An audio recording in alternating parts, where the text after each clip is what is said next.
Hey guys, welcome back to my channel. Today I'm going to do a video that's a little bit different than what I normally post, but it is about my son who was born with a disease called tuberous sclerosis, and I'm going to tell you about our journey with him. So at the end you'll get to meet him, and I hope you enjoy this video.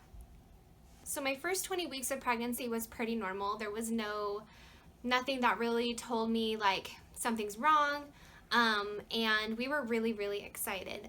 We really wanted to give our older daughter a little sibling, and it was about the perfect time. She was about 2, and we went in to find out if we were having a boy or girl, and I laid down for a routine ultrasound, and I've noticed that the technician started taking a lot longer than I had remembered with my first child.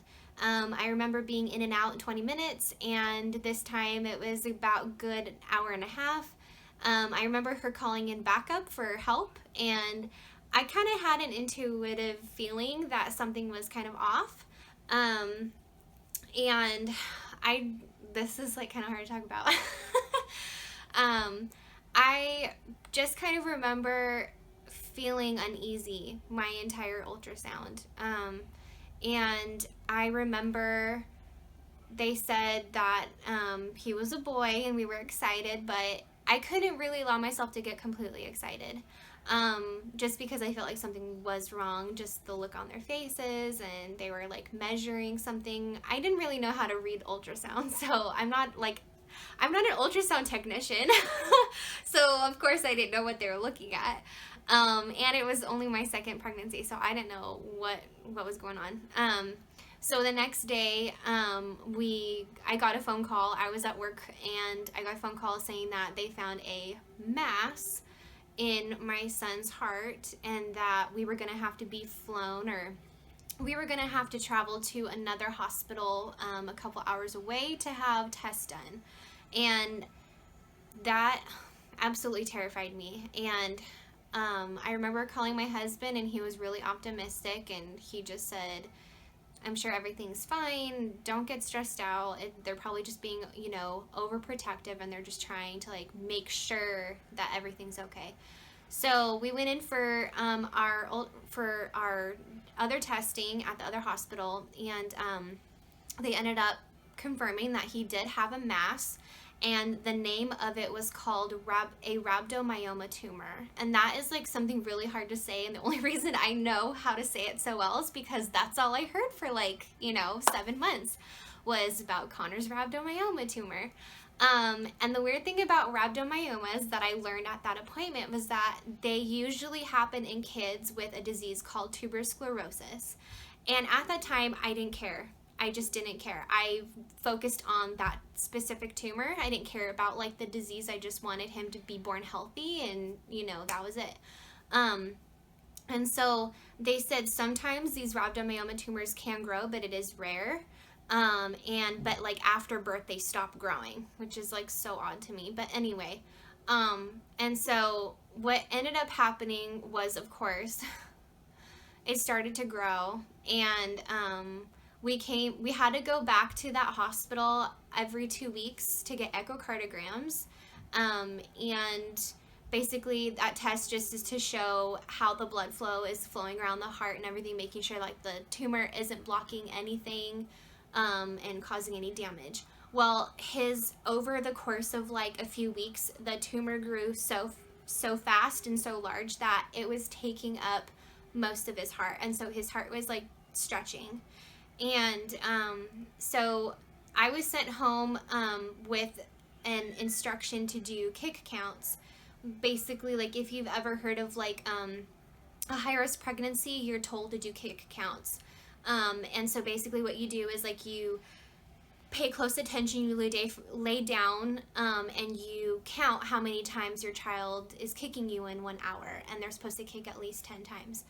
And so I was getting used to doing that, and one day Connor didn't move at all. I didn't feel any movement, I didn't feel any kicking, and that caused like concern for me, because they had told me there is a very big possibility that your son could pass away at any moment. And I ended up calling the nurses, and I told them like what was going on, and they said, well, just calm down, like, you know, drink some water, lay down.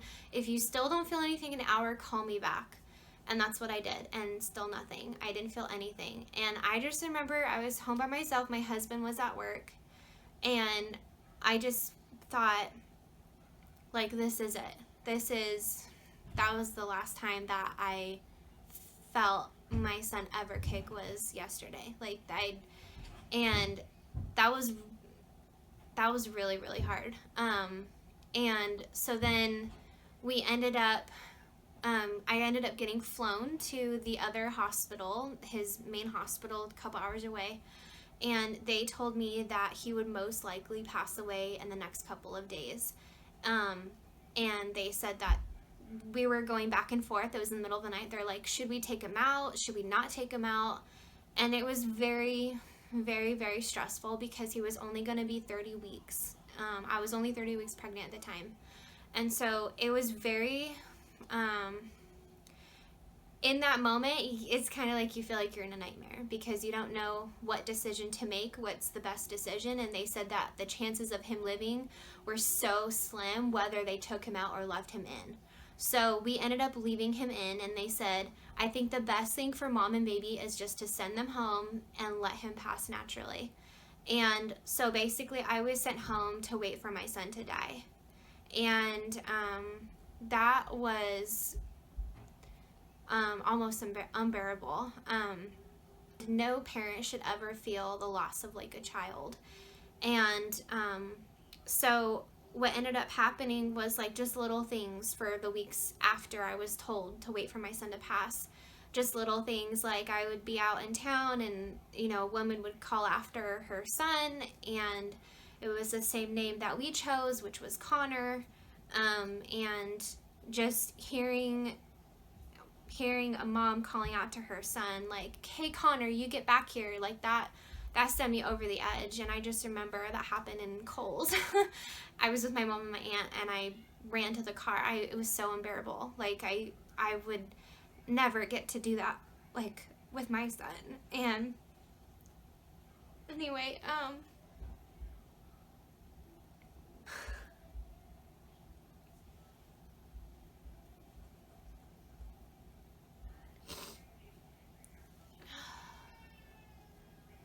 so that entire week, after I got home, every time I did feel him, I just thought his heart rate is slow, and that was the last time that he kicked. Every time he kicked me, I thought, that's the last time that I'm gonna like ever feel him kick me. And I was like so scared because they had told me in the hospital that if I went, or if once it was time, like if he did pass at home, I would have to come in and birth him out vaginally, and I would have to go through the whole laboring process, and I would have to put my body through that. And that was what was scaring me the most. Knowing that I was going to give birth to a stillborn baby after all of that hard work, I honestly, like, I would rather die. And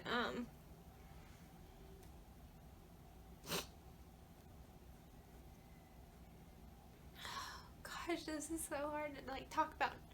Normally I'm like totally fine talking about it, but I think because I'm by myself talking to a camera, it's so easy to just cry about it. Anyway, so I was begging them to let me have a C-section, but they said that the risk, you don't want to put yourself through an unnecessary C-section. Whatever. That made me so upset. Anyway, so, like, to follow that, what ended up happening was they gave me an induced date, and, I did not think that we would make it, and I walked in I walked in 39 weeks pregnant with my son, and everyone was kind of shocked that I was still pregnant with him. And I didn't have anything. I got rid of all of Connor's things that I had bought prior to my first ultrasound. I didn't have a car seat. I didn't have clothes. I didn't have anything. I just brought us. And I was not prepared for that. We came in and they hooked me up and they started giving me medication to start inducing. And I was doing fine. I was kind of in shock. I felt like I was just kind of like on autopilot. I didn't really know like how to mentally like be there, like mentally. I didn't know what to do. I was in my bed. I asked my mom, I want you to take a picture of me in labor, and I want to remember this. And as horrible as it's gonna be, I want to remember it. And at this point, Connor hadn't passed yet, and I wanted to make sure that even if I got 5 seconds with him, that I would have that on film. And I wanted to remember every little bit, like every little bit. And so I was in labor for maybe like 3 hours or so. They ended up breaking my water and they gave me an epidural because they said in case you do need a C-section, you want to be numb, that way you can be awake during your C-section and then you can meet your son. And everyone just assumed that Connor would only live a few minutes after birth, or he would pass away during birth.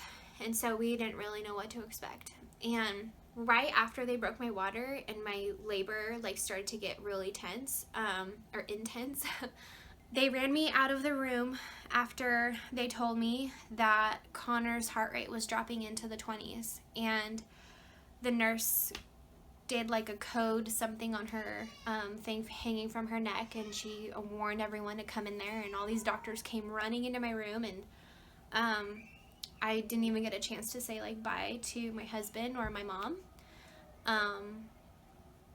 And I remember just being absolutely terrified because I felt like they were taking me away. And when I got in there, they said I was going to have to be put to sleep because I wasn't numb enough.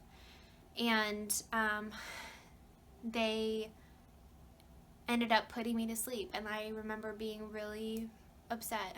And I was completely scared I would never get to meet my son.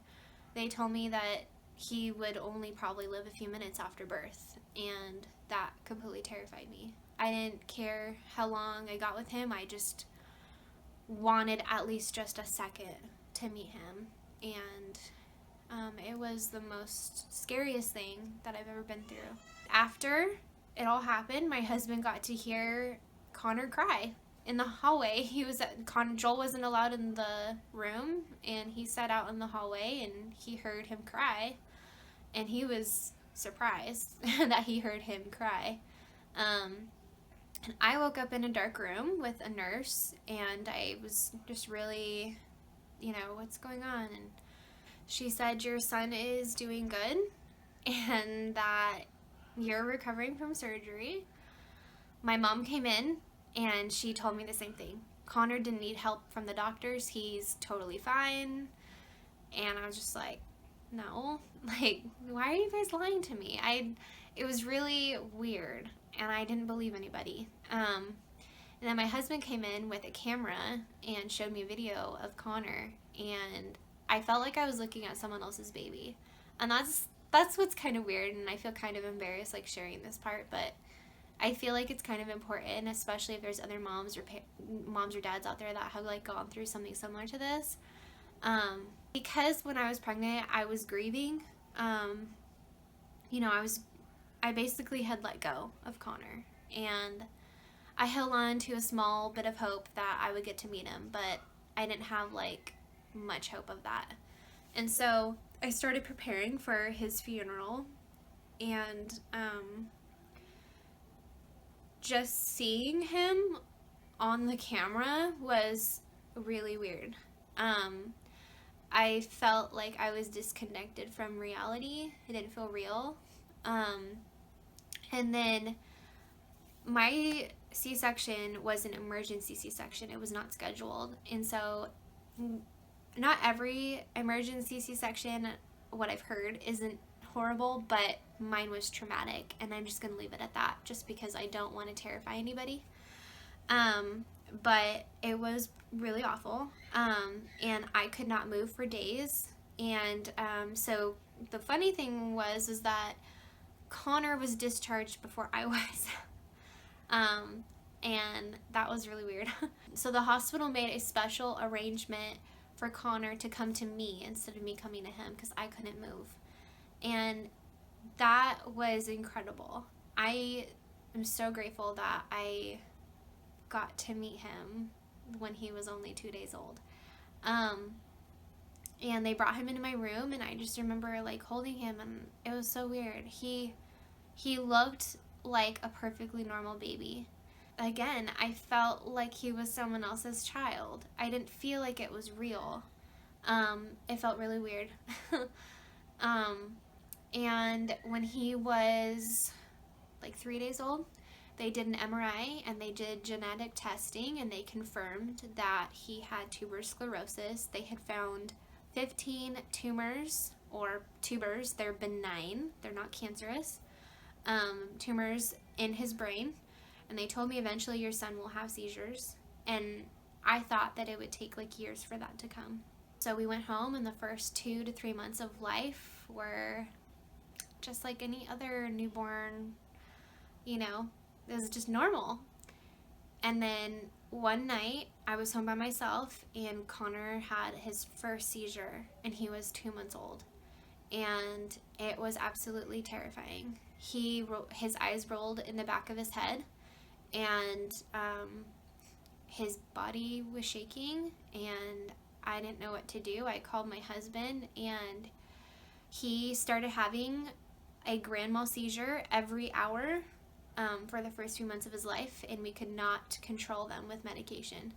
And at 8 months old, he developed something called infantile spasms, which we could not control either. And that is what caused the most damage to his brain. And he stopped eating. He forgot how to eat. He forgot how to smile. He forgot how to make sounds with his mouth. He just laid there. He did nothing. And that was really hard. He ended up getting a G-tube for eating, and he's had it for 5 years.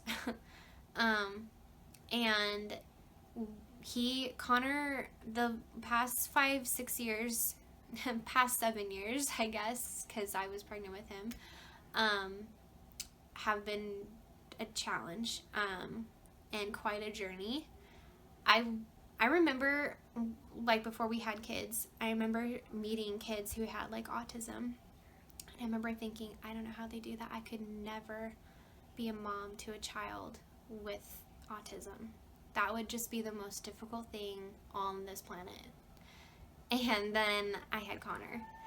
And you never think it's going to happen to you, and then it does. And that's what's so crazy.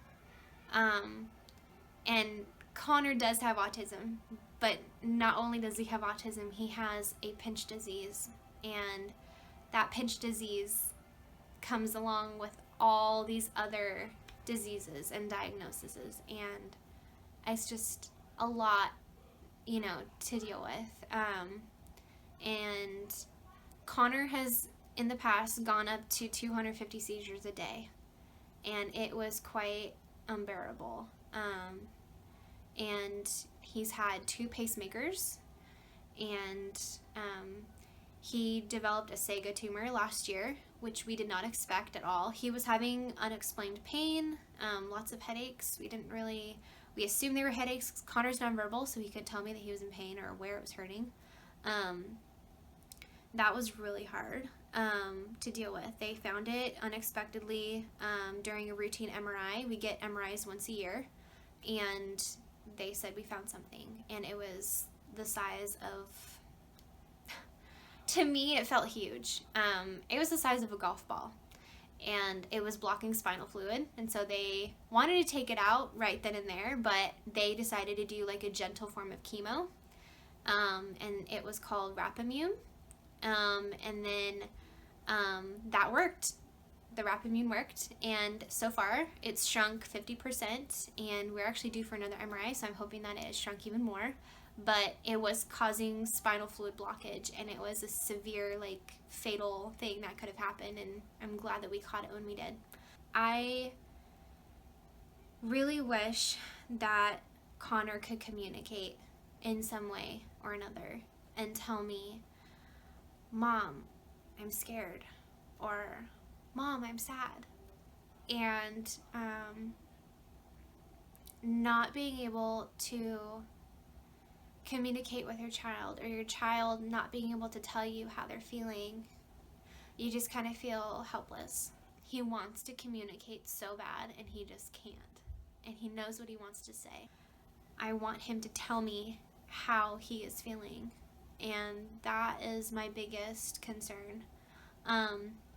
Anyway, I'm going to be doing updates about Connor, and I'll bring him in right now. That way you guys can meet him. So, I hope you guys enjoyed this video. I know it was probably like hard to sit through and watch me like babble and cry, but I really wanted to share this story with you guys, and that way you could kind of get to know what our life is like, and yeah. So this is Connor, and right now he's only having one seizure every 4 days.